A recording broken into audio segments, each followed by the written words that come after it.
All right, welcome to another Small Business Pivots. Today we have a very special guest from around the world, and I know, as I say weekly, that only the business owner can pronounce their name and their business like the business owner. So tell us about yourself and what your business is. Yeah, thanks for having me on. My name's Aaron Harper. I am the CEO and founder of a franchise called Rolling Suds. We are a power washing franchise with close to 250 locations nationwide in 28 states. And I just started franchising this business after an acquisition almost 2 years ago. Well, how do you think we're going to help our listeners today before we introduce the show? I think we're going to help your listeners with just my journey into business ownership, what I've learned, how I've shifted in different scenarios, and the strategies in which I've had to do that in times when I've had to replace myself and scale. And I think a lot of your listeners will get some value from that. Fantastic. Well, let's introduce the show and we'll come right back. Welcome to Small Business Pivots, a podcast designed for small business owners. I'm your host, Michael Morrison, a small business coach and founder of Boss, where we make business ownership simplified for success so that you can own a business that runs without you. To learn more, go to businessownershipsimplified.com. All right, welcome back to Small Business Pivots. We got a lot to talk about because you said franchise. You had threw out a big number there. You've had a lot of experience, but first, I know that mindset is a big issue with a lot of business owners. Were there any trials, tribulations you grew up around or with that you had to overcome so that other business owners can have a voice of hope? Yeah, I mean, I used to be, I was in Hollywood working in film and television, and it's a very drug and alcohol fueled industry. Wow. And I was in a really dark place, and I got to a point where I was like, I don't want to do this anymore. And I moved to Tennessee to work in the franchise industry, and I've been in it ever since, and no longer in a dark place. So I think that has helped me become a stronger business owner. Congratulations. Was there anything that for others that might be in that dark place that helped you overcome that? I'm a very spiritual person, and I believe that there's a higher power out there. Call it God, call it whatever you want to call it, but God doesn't give you anything you can't handle. And in the hard and darker times, like it's I've learned to be grateful for those times, because life is hard. It's hard if it's easy, and you need to grow. If it's hard, and so like you just like choose your hard. Like it's always going to be hard. That just means you're living and you're growing. And so it's just about, how do we create more options for ourselves? How do we create more avenues for growth? Amen. Well, I'm a believer, and I believe a lot of our listeners are as well. So you can't go wrong with that. So coming out of that dark place, you moved to Tennessee. How did you get into business? Get out of Hollywood and into business? Yeah. So I went from one career to another. I was not in business yet. I worked for a company that franchised businesses. That means, for your listeners, is taking businesses that are good businesses and then franchising them, meaning like building systems, training modules, everything associated with building a franchise system. And the company I worked for managed multiple service brands. A buddy of mine that I knew from college told me I should get into franchising. We joke, we say franchising finds you. You don't find franchising. It's not an industry many people know about for some reason, right, even though it's like this massive industry with a dramatic economic impact on a gross domestic product. But I love the idea of being able to help people become business owners. And that's what franchising is. It's helping people start businesses and giving them the tools that they wouldn't otherwise have if they started one on their own. You know, if a lot of your owners are looking for pivots, there's a huge benefit in joining a franchise. There are many benefits, but one is the community you get to be a part of. You're not alone. A lot of people, when you start a business, you're alone, and you don't know what to do, and you don't know who to call, and you have no idea what decisions you need to make, and you're just figuring it out. And franchising provides a community with a bunch of people across the country who are all doing the same thing, and they get to learn from each other. So started working at a carpet cleaning company, grew that to be the largest brand in carpet cleaning in the world. Then worked at a drywall repair company, turned that into the biggest drywall repair franchise in the world. We grew that to over 330 locations in 2 years across the country. And then, that company was like, hey, we really like what you've been doing here. We want to give you a path to kind of a C-suite role. Why don't you come take on this other brand and franchise it for us? And we'll pay you whatever you want to be paid. And it's like a killer offer.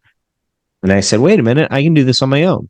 I can build a team. I can raise capital. I could find a business that I believe in. I could franchise that business and I could turn it into a national brand. So I looked at a bunch of different businesses to acquire across the country: roofing, plumbing, HVAC, solar, just a bunch of different lawn care, tree care, insulation. And I met the founders of Rolling Suds almost 2 years ago to the day in September of 2022. It's the best one I looked at. They were non-franchised yet, but I knew I could build systems around everything they did. And then from September to January of last year, 2023, we worked a deal and I acquired the brand in January of 2023. We took the brand to market in February, and we now have 63 franchise owners who own 222 locations in 28 states. Wow, that's amazing. And so we've grown a lot. I have a team of 20 people that supports them, and I have a full executive team in place. I focus on growth and constraints of the business. And then I live in Nashville, Tennessee. I'm married. My wife is a saint. She stays at home with the kids. We've got a 3-year-old and a 1-year-old. She's busy too. Yeah, we both are, for sure. Well, there's so many questions I've got.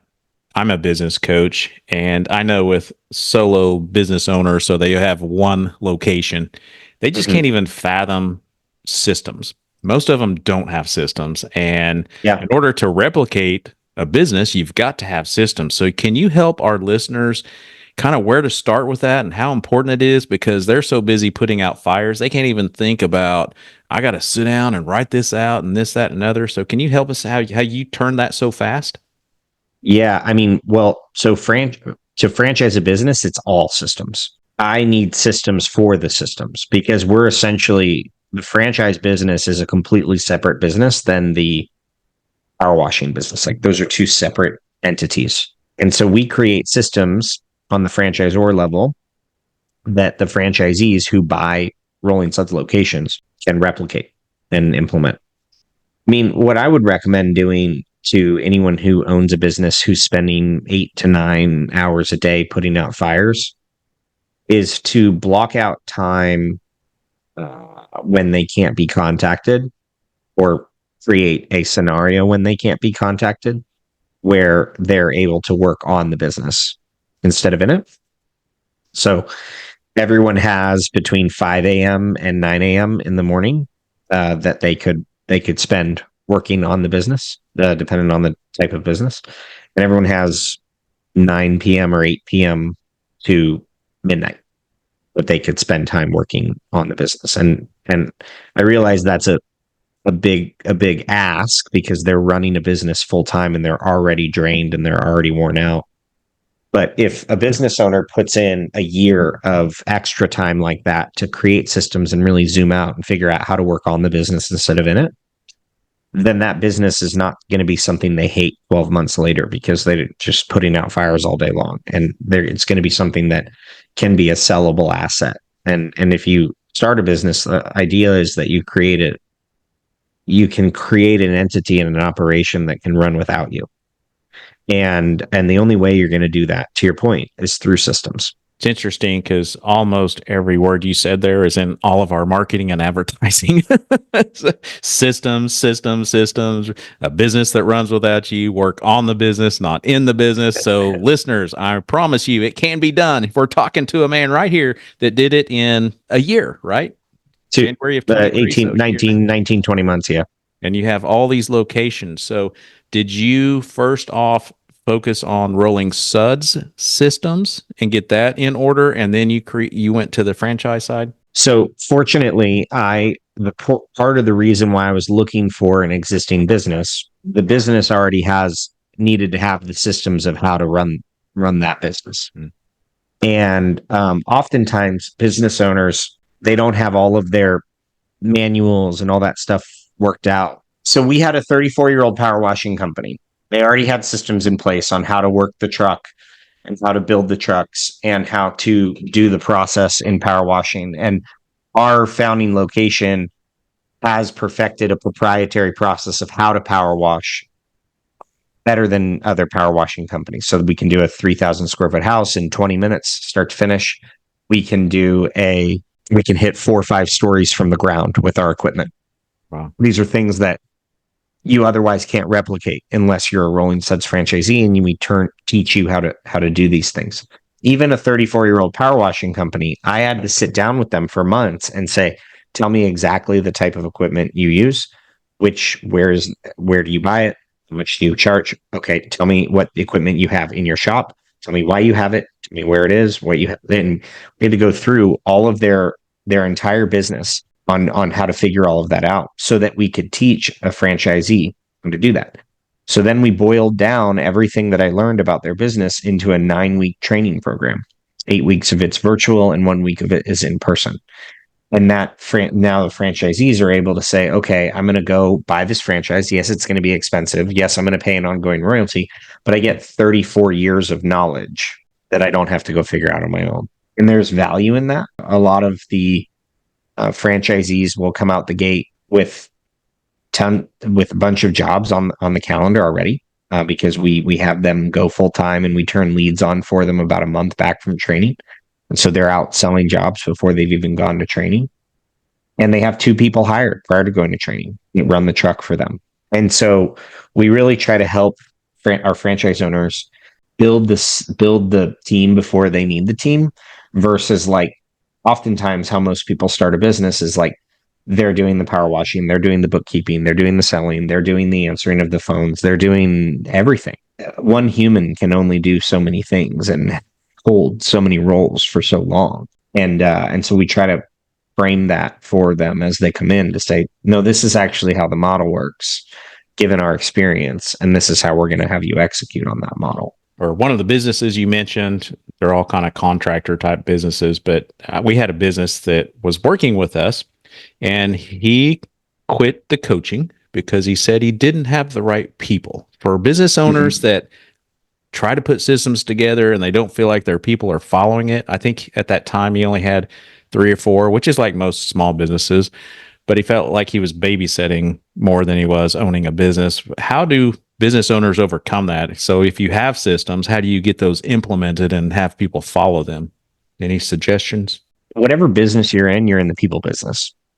It doesn't matter. Like if you're power washing, if you're doing lawn care, if you have a digital marketing agency, if you're a business coach, like you're in the people business. And so you have to learn how to manage and lead people. And if you're not good at that, you need to hire someone who is. And you need to learn how to manage and lead that one person. Getting people to do the things you want them to do in your company really boils down to the leadership. Are you someone that they want to follow? And that's crucial, what you're doing and what you're building. And so if someone says, oh, I just don't have the right people, it's their fault for not finding the right people. It's their fault for not setting the right expectations or whatever. And I think that's maybe hard to hear for some, but like it's your business. It's your ability to grow it. It's your ability to hire. It's your ability to train. And ultimately, every single thing in that business, what goes wrong and what goes right, is on you as the business owner. And you just keep solving problems. And that's what a business owner does. Well, I appreciate you saying that because I want to say that all the time to business owners, because I do say when they call us originally, I say the business you have today, the challenges or the problems that you have today, you either allowed those to happen or you created that to happen. So one or the other, you're the boss, you're the owner. So if you don't have the right people, then you're spot on there. I appreciate you sharing that. So we've talked about they need to be a great leader. They have to have systems. Something you mentioned, and I hear this from business owners a lot, but I can't afford an accountant or I can't afford a salesperson or this, that, or another. But one thing that you mentioned on your businesses is you train them, you put leads out there and you train them up right.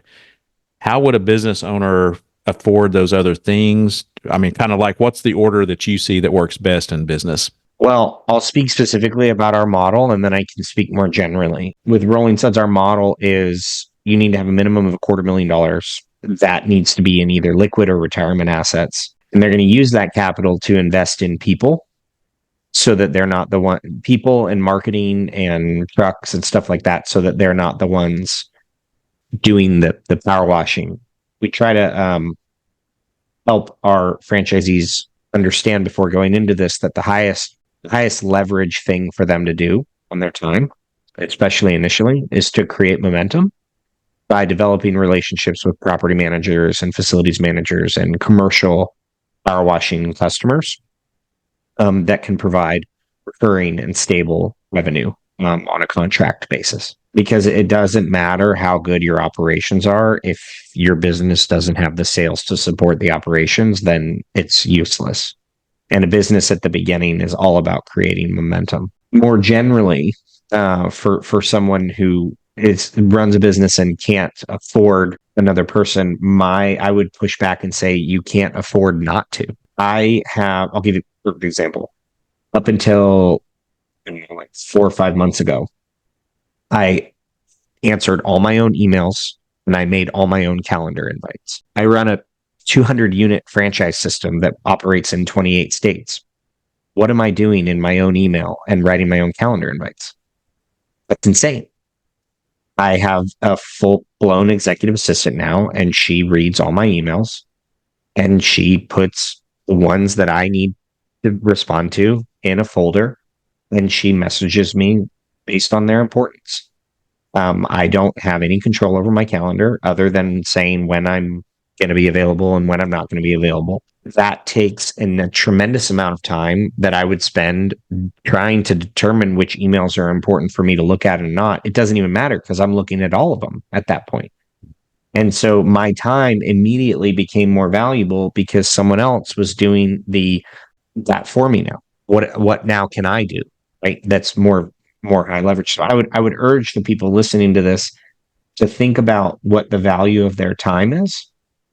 And if they can pay someone $50,000 or $70,000 a year to do things that they're currently spending time on, that allows them to go do other things that have more leverage on the business, then you're just using one form of leverage, which is money, to get another form of leverage, which is time.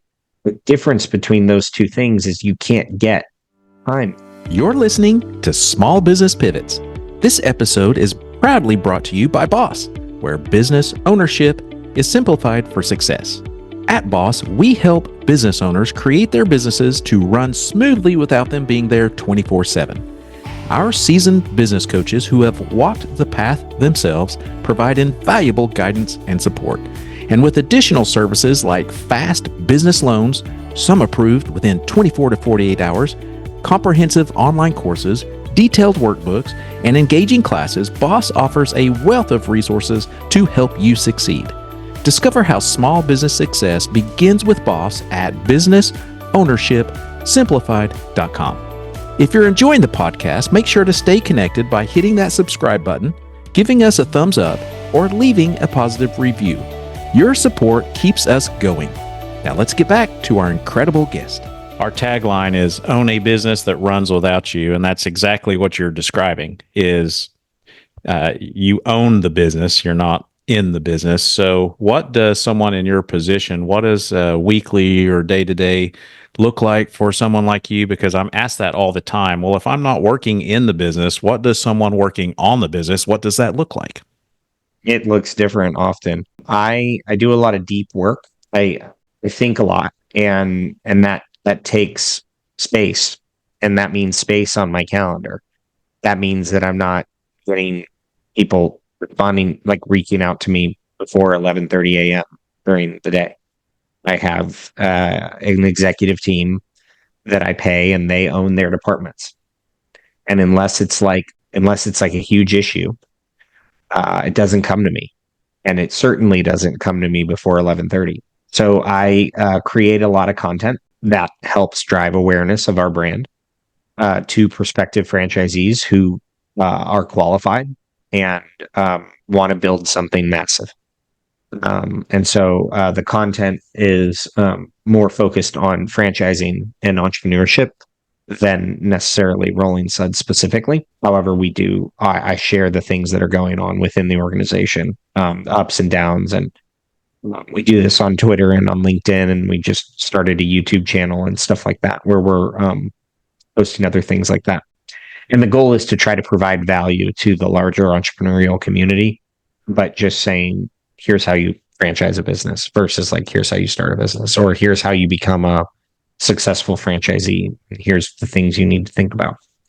So I spend a lot of time doing that because it drives awareness, and then awareness turns into leads for my sales team, and then leads turn into prospective franchisees, which is how we grow our business. And then in the afternoons, I have our team meetings and my one-on-ones with my team.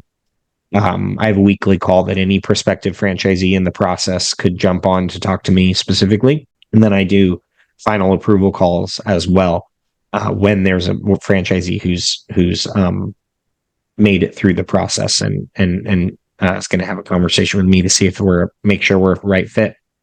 And then I travel a lot. I speak at different conferences. I'm speaking at Main Street Summit next week, which is a small business conference in Columbia, Missouri. I've done a few keynotes this year. So I'm out in the community and just creating and building this company. And sometimes I have absolutely nothing on my calendar. Like there's sometimes multiple days in a row where I have nothing on my calendar. That gives me the space that I need to say, all right, I have this one idea. And if we just do this one idea for the next 12 months, the business will double in size. All right. So how do we execute that? How do I deploy resources to do that? But if I'm on the phone all day long and I'm blocking and tackling all day long, those thoughts aren't coming to me. So you have to make space for that. Talk about mindset, because I hear this often from business owners, how they can transition into your role that you're talking about. I hear them often say, I feel guilty because I'm not helping my team. You have any insights to that? My perspective is that if you're helping them in the way that I think that most business owners help them, you're actually taking away their agency to solve the problem. Agency in the sense of like, you've paid this person to solve problems. When they bring you the problem and you solve it for them, they're actually not doing the thing that you're paying them to do, nor are they going to grow personally and professionally by being put in uncomfortable situations. Every employee should be put in uncomfortable situations in the sense of, I don't know what to do and I need to figure it out. Because that is how someone grows as an individual, is they figure out how to solve issues that they didn't otherwise know how to solve. And so if you have every single one of your employees comes into your office and says, hey, how do I do this? How do I do this? And you just answer all of them and you don't let them figure it out on their own. Well, you're now the smartest person in the business. And the business is only going to be able to grow up to the constraint. And in that case, that business owner is probably the constraint. And so they might need to hire better people. They might need to say, that's your thing to figure out. And respectfully, I've got bigger fish to fry. I'm out here trying to figure out what we're going to be doing 12 months from now. I can't figure out this budgeting issue. That's your job. Sound advice. You mentioned you're growing this business, and I know that a lot of business owners are having troubles these days with marketing, getting out there in the digital space because it's so crowded. How are you standing out to attract the people you want to attract? I think that a lot of business owners think that there's like a silver bullet in marketing. Like all I got to do is put like $1 into this cash register and it'll spit 4 out. And it's like an ever evolving landscape. Google changes, algorithms change all the time, and you have to diversify your capital to go towards marketing. And that is just going to come from a variety of different resources and vendors. We use a bunch of different vendors, and they supply our franchisees with leads and marketing resources, and we're able to negotiate large contracts that franchisees are able to benefit from, where if they were to go pay on their own, they pay more because they're an independent owner versus a franchisee. There is nothing better than using your feet and your mouth to close deals. Yep. We focus on community involvement. People like to work with people they like who are like them. And so how can you get around people that you like, that are like you, you guys can mutually benefit from working together? So for example, we do residential and commercial power washing. Well, painters cannot paint a dirty building. So how do we find painting businesses that want to grow big businesses, but don't want to spend 3 hours power washing a 3,000 square foot house that they have to paint the exterior of? We can do it in 20 minutes. Let us do it. And then you can go paint. And so how do we surround ourselves with other people who offer similar services and have similar needs? We do a lot of cold outreach to property managers and facilities managers. And believe it or not, they have buildings that are dirty, and we can solve that problem. If you believe in the solution that you have, or you believe in your product or your service, you're a problem solver. You just need to identify who those people are that have the problems and go out and be around them and offer the solutions. But I will say, like, if you can't sell as a business owner, it's going to be really, really hard to grow the business, because initially building a sales team is one of the hardest things that you'll do as a business owner. And you'll lose money. You just will. And so if you can mitigate that by creating the momentum yourself on the front end of the business before you build a sales team, like, then it's just de-risked a little bit.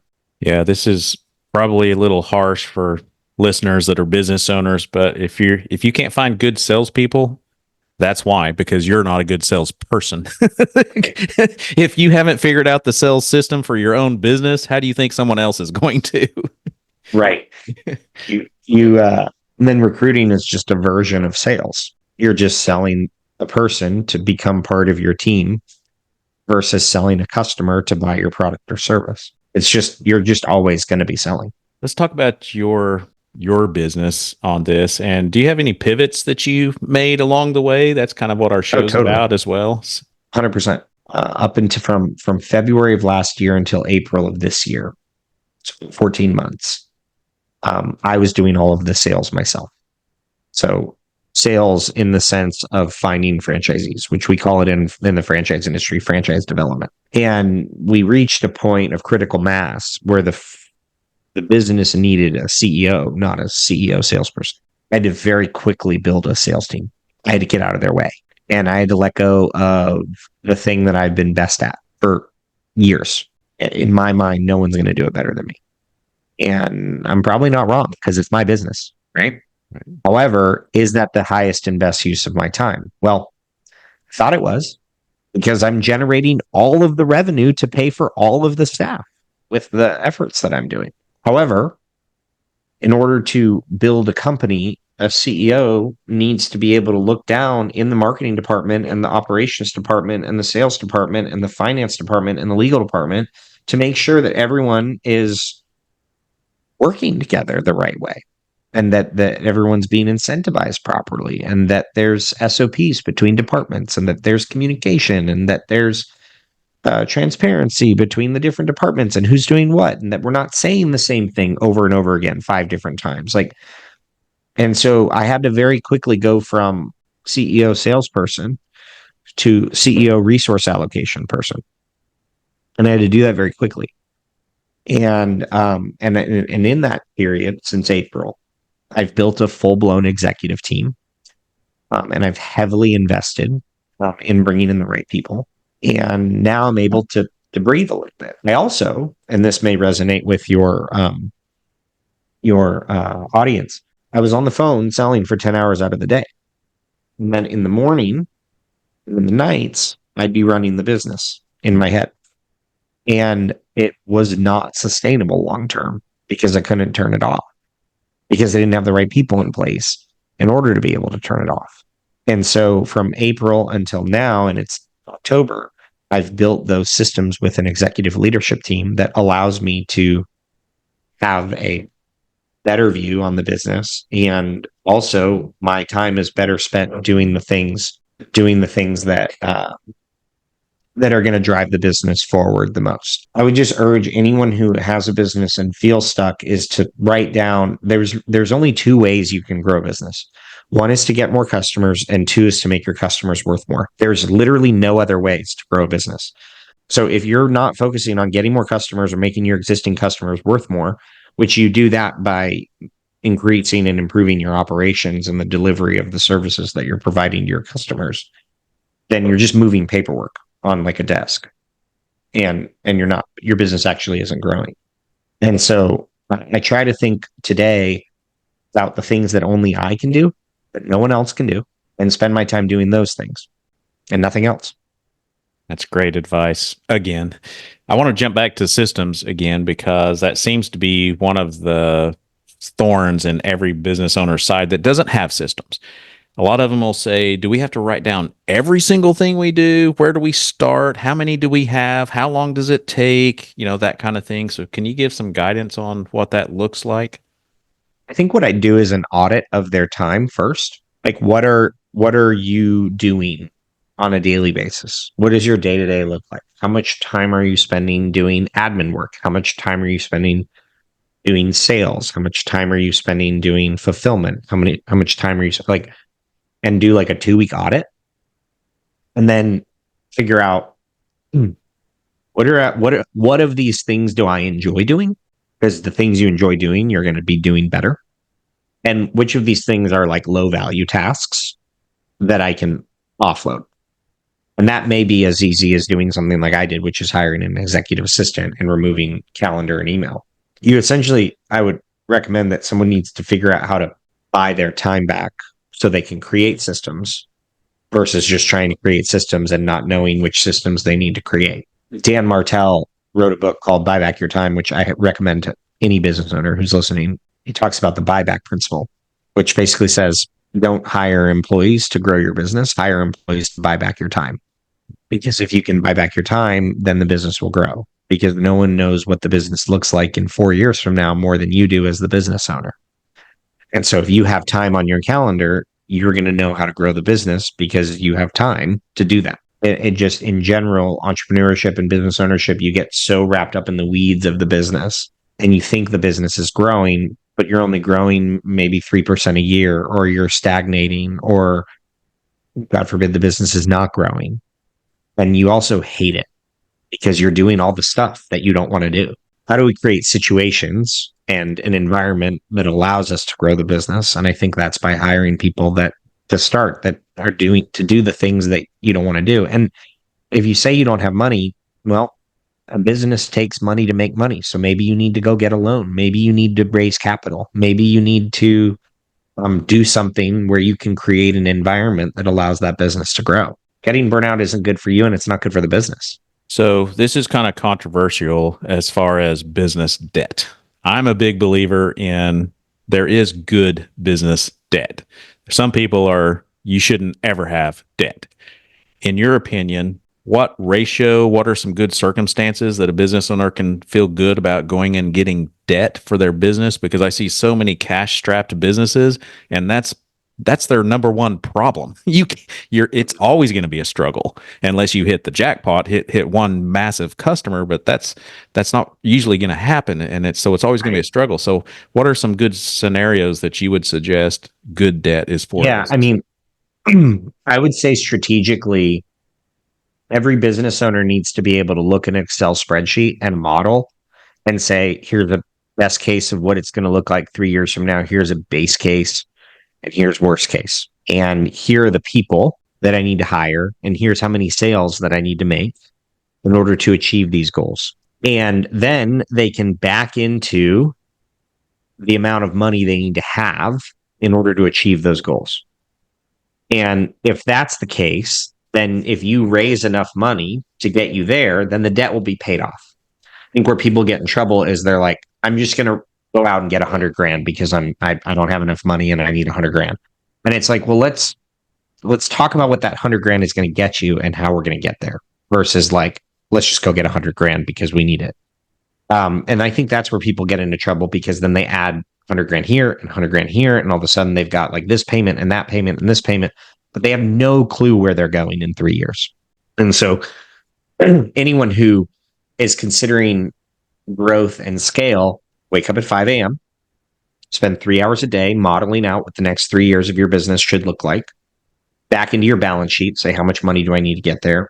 Do I have it, or do I need to go raise capital, or do I need to get a loan? And then invest in the people that you're going to need to get you to those places, and hire them before you need them. And if you're not good at systems, hire someone who's really good at systems and has built systems in businesses before, and pay them well to go create systems. I mean, ultimately, the best business owners look at their own business as an investment. Would you buy your business today? If not, what do we need to do to create a business that you would buy? And I know that takes like being able to zoom out, but you need the space on your calendar in order to do that. I want you to share a little bit about Rolling Suds, what they do, Sure, how they operate, and yeah, I'll keep it super, super brief so that we can continue to hopefully add as much value as possible. So we do residential and commercial power washing. We are the largest power washing brand in the world. We have a process that allows us to basically clean faster, better, stronger than your average power washer, which gives us an edge in the commercial market. Every building needs to be cleaned. I'm the franchisor, so I run the franchise and help franchisees become business owners. We have 63 franchise owners across the country who operate in trucks, and they have multiple employees that work for them, a warehouse space, and are all have the goal to build a sizable business. We're early stages, so we're still a startup. Even though those numbers are big, we didn't launch until February of 2023, and it's now October of 2024. So we still have a long way to go, but we're doing it by finding the right franchisees. if you were in a room full of business owners of different industries, different seasons of business, what's one thing you could share that would be applicable to all of them? I think I'm just going to steal Dan Martell's don't hire to grow your business, hire to buy back your time. Yeah. Ultimately, that's what every business owner is looking for, is freedom. And how do you get freedom? You have ownership of your time. If people are constantly making demands on your time, you don't have ownership of it. Someone else does, or the business does. So how do you create a business that doesn't need you all the time? And so you hire good people and you put them in place, and then you get more time back. It's definitely a different mentality than most business owners operate.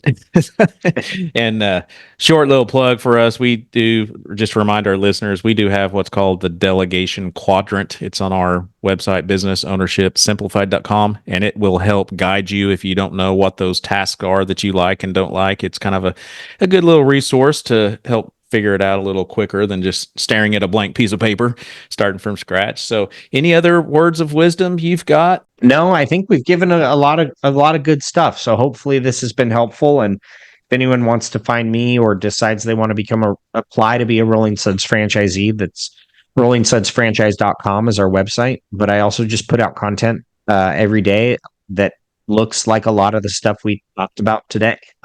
It's on entrepreneurship and franchising and growing businesses. And so Twitter, I'm very active, Aaron Harper, CEO. And then I'm on Instagram, and videos go out every day and that's Aaron T. Harper. And then you can just search Aaron Harper Rolling Suds, and there's a ton of articles and stuff that you could read if you want. All right. Fantastic. Well, you're a wealth of information and a blessing to many. I appreciate your time, and so do our listeners. Thanks for having me. I appreciate it. My pleasure. Thank you for listening to Small Business Pivots. Please don't forget to subscribe and share this podcast. If your business is stuck, you need help creating a business that can run without you, or you need a fast business loan or line of credit, go to our website, businessownershipsimplified.com, and schedule a free consultation to learn why small business success starts with BOSS. If you want to talk anything small business related, email me at michael@michaeldmorrison.com. We'll see you next time on Small Business Pivots.